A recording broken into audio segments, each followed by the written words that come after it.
Сайн байцгаана уу? Аян байна.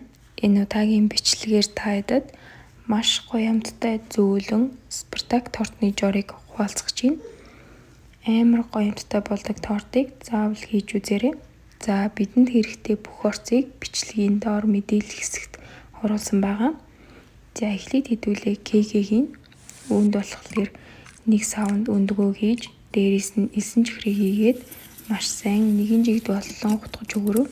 Дээр нь масл болон зөөгөн балаа хийгээд дундаж гал дээр масл маань хайлтлах утгана. Ингэхдээ масл хайлж эхлэх үед какао хийгээд маш сайн ууцлан утгаж өгөрөө.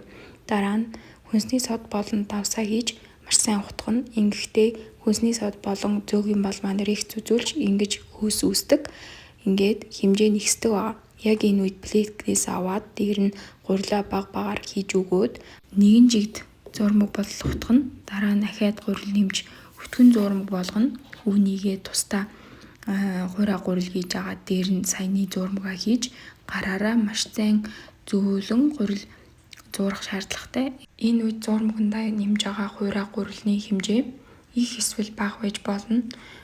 Өндөгний хэмжээ заримдаа том, жижиг гэх мэтлэн өөрчлөгддөг учраас үүнээс шалтгаалдаг. За бидэнд бол иймэрхүү гурил бий болсон. Одоо үүнийг жижиг хэсгүүдэд хуваана. Би болохоор 8 хэсэгт хуваасан. Тэрийгээ болохоор бөөрөг хийлээд 1-5 хийж хүнсний скотчор бүтээгээд хөрөгчөнд 10-15 минут амраана. Энэ оронд хэдүүлээ тортныхоо кремийг бэлтцгээе. За 1 савнд өндгөө хийж дээрээс нь 9 чихрээ хийж маш сайн хутгана. Дараагаар нь хуурай гурилаа нэмээд ямар ч ширхгүү зурмаг боллоо хутгаж өгөрөө. Үүн дээрээ сүүгээ болохоор баг багаар хувааж гин. Зэ одоо иймэрхүү шингэн бүтэцтэй крем болсон. Одоо үүнийг плеткний дундаж хэмдэр өтгөртлөх хутгана. Ингэхдээ тасралтгүй хутгаарай. Тэгэхгүй бол доороо нь алдчихдаг. Ойролцоогоор 5-10 минут орчим болсон. За энэ үед крем маань ийм өтгөн гоё болсон байна. Одоо үүнийг ямар ч агааргүй болтлоо хүнсний скотчор бүтээгээд хөрөгчөнд өргөөд тавьчихна. Одоо хэдүүлээ тортныхоо кексийг бэлдээ. Үүнд хөрөгчөнд байгаа гурилаа гаргаад нэг нэгээр нэмгээ хэлдэнэ. Ийм дукопны наалддаггүй цаасан дээр тавиад илдэхэд амархан болдог. За ингээд дукопны цаасан дээр илдээд шууд дэрнээс авалгүйгээр ямар нэгэн хэв дүрс гаргаж ингэж дарж өгөрөө. Би болохоор диаметр нь 24 см ийм дугуй хэв ашигласан.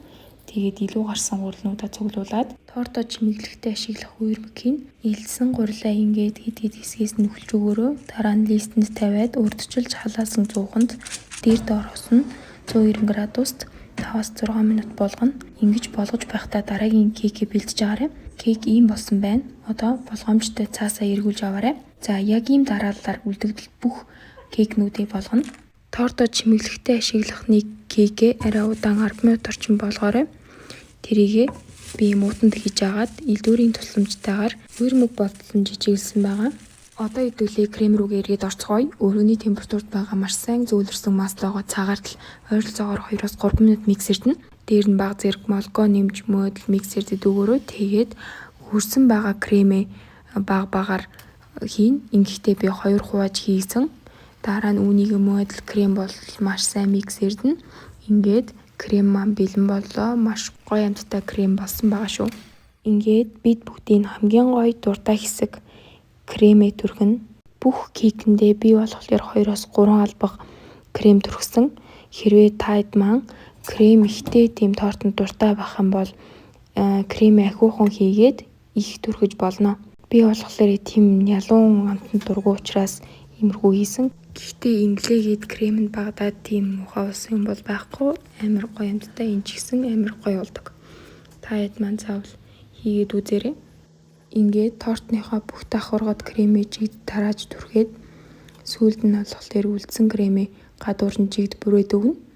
Чимэглэхдээ болохоор шууд какао шигшиж болно. Эсвэл кекний үермэгээр тэрчигтэн бүрж болно. Би болохоор бага зэрэг залхуураад үермэгээ ингээд л дээр нь л хийчихсэн. Одоо энийг болохоор багадаа хөрөгч нь 1 цаг байлгаж хийж идэнэ. Амар гоё юмтай зөөлөн гоё торт байгаа шүү. Заавал туршаад үзээрэй. За журман таалагдсан бол лайк дарж суугт маань subscribe хийж нэгдээрэй. Дараагийн илүү гоё журуудаар уулзцгаая. Бичлэгээ дуустал үзсэн та эзэд маш их баярлалаа. Мөн комент бичиж сэтгэлдээ үлдээгээрэй. Асуух зүйл байх юм бол асууж болно шүү. Баяртай.